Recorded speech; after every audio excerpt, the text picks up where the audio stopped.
This week, I've been traveling across our country to discuss health insurance reform and to hear directly from folks like you, your questions, your concerns, and your stories.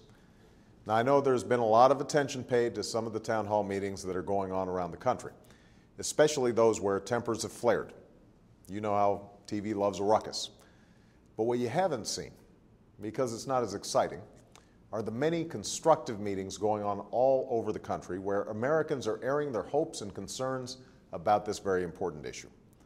I've been holding some of my own, and the stories I've heard have really underscored why I believe so strongly that health insurance reform is a challenge we can't ignore. There's stories like Lori Hitchcock's, who I met in New Hampshire this week. Lori's got a pre-existing condition, so no insurance company will cover her. She's self-employed, and in this economy, she can't find a job that offers health care. So she's been uninsured for 2 years. Or there's stories like Katie Gibson's, who I met in Montana. When Katie tried to change insurance companies, she was sure to list her pre-existing conditions on the application and even called her new company to confirm she'd be covered. 2 months later, she was dropped, after she'd already gone off her other insurance. These are stories that aren't being told. Stories of a healthcare system that works better for the insurance industry than it does for the American people. And that's why we are going to pass health insurance reform that finally holds the insurance companies accountable. But now's the hard part, because the history is clear. Every time we come close to passing health insurance reform, the special interests with a stake in the status quo use their influence and political allies to scare and mislead the American people. As an example, let's look at one of the scarier sounding and more ridiculous rumors out there, that so-called death panels would decide whether senior citizens get to live or die. That rumor began with the distortion of one idea in a congressional bill that would allow Medicare to cover voluntary visits with your doctor to discuss your end-of-life care, if and only if you decide to have those visits. It had nothing to do with putting government in control of your decisions. In fact, it would give you all the information you need, if you want it, to put you in control of your decisions.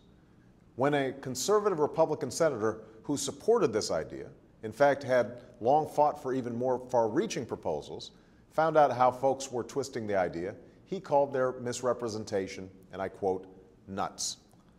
So when folks with a stake in the status quo keep inventing these boogeymen in an effort to scare people, it's disappointing. But it's not surprising. We've seen it before.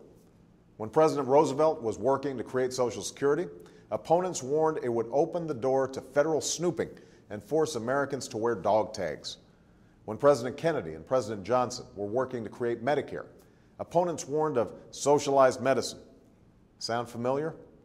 Not only were those fears never realized, but more importantly, those programs have saved the lives of tens of millions of seniors, the disabled, and the disadvantaged. Those who would stand in the way of reform will say almost anything to scare you about the cost of action. But they won't say much about the cost of inaction.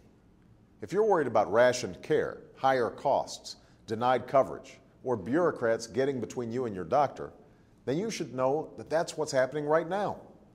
In the past 3 years, over 12 million Americans were discriminated against by insurance companies due to a pre-existing condition, or saw their coverage denied or dropped just when they got sick and needed it most.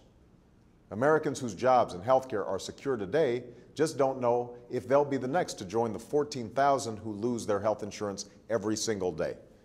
And if we don't act, average family premiums will keep rising to more than $22,000 within a decade. On the other hand, here's what a reformed healthcare system will mean for you. First, no matter what you've heard, if you like your doctor or healthcare plan, you can keep it. If you don't have insurance, you'll finally be able to afford insurance. And everyone will have the security and stability that's missing today. Insurance companies will be prohibited from denying you coverage because of your medical history, dropping your coverage if you get sick, or watering down your coverage when it counts. Because there's no point in having health insurance if it's not there when you need it. Insurance companies will no longer be able to place some arbitrary cap on the amount of coverage you can receive in a given year or lifetime. And we will place a limit on how much you can be charged for out-of-pocket expenses, because no one in America should go broke just because they get sick. Finally, we'll require insurance companies to cover routine checkups and preventive care, like mammograms and colonoscopies, because there's no reason we shouldn't be saving lives and dollars by catching diseases like breast cancer and prostate cancer on the front end. So that's what reform means. For all the chatter and the noise out there, what every American needs to know is this: if you don't have health insurance, you will finally have quality, affordable options once we pass reform. If you do have health insurance, we will make sure that no insurance company or government bureaucrat gets between you and the care that you need.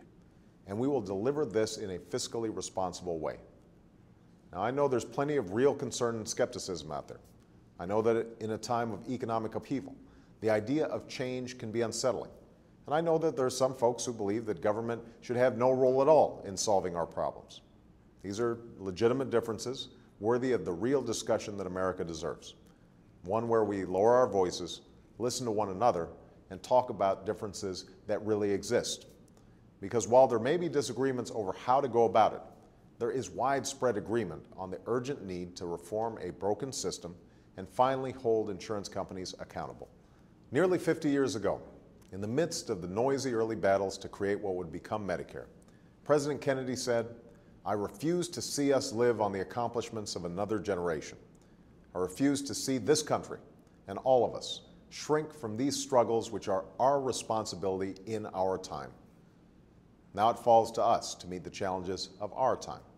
And if we can come together and listen to one another, I believe, as I always have, that we will rise to this moment, we will build something better for our children, and we will secure America's future in this new century.